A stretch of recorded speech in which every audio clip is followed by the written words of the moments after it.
All right, well, that wraps it up for episode number 19 of the Mike Koenigs Show, sponsored by our friends at Bulletproof Coffee.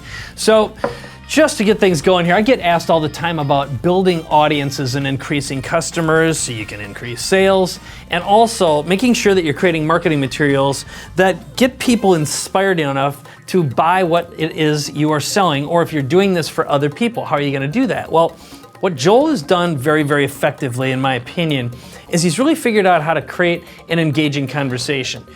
Turns out he's using Snapchat to do that right now, and he's one of these guys who's out there playing with tech a long time before other people generally are. Sometimes it works, sometimes it doesn't. And I'll be the first one to say, I haven't been using Snapchat a lot lately, and the reason for that is it requires a bigger investment in time, and the fact that it does that one interesting thing, which is it rolls back and actually deletes everything that's older than 24 hours. It encourages you as a creator to be constantly creating content, and it creates followers to staying in touch with you. It works really, really well for and with celebrities, for example, like the Kardashians.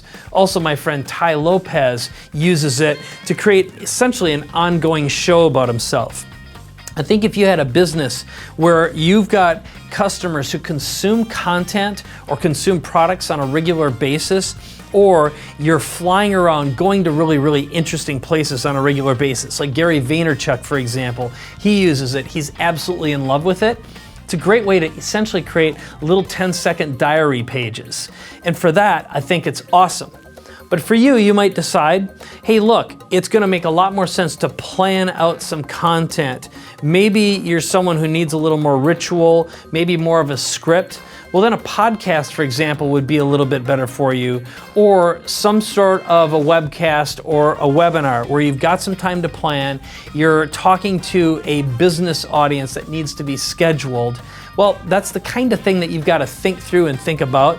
But the bottom line, in my opinion, is if you're going to be building a brand, becoming regular and scheduled and predictable is very, very important. The people I know who are running successful podcasts, for example, right now, are creating shows that get released every Thursday at noon, for example, Pacific Standard Time.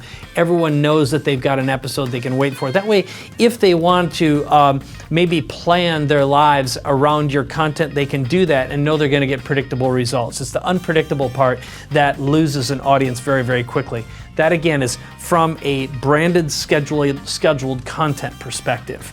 So again, if you haven't done this already, I definitely recommend you check out the extended interview that I do with Joel. Again, that's available at mrbz.com/podcast. So with that, what I'd like to do is thank you so much for watching these episodes. I've got some great news that I'm going to be sharing in the next episode about something really important that just happened recently that I'm really, really excited about. But in the meantime, make sure you like, you share, you comment, and you post any comments or feedback that you have. Head on over to mrbz.com/show. That way you'll get show notes and regular updates from us. And you'll also get a notification when our next season is released. So with that, I want to thank you so much for watching. This is Mike Koenigs, and you are watching The Mike Koenigs Show. Bye now.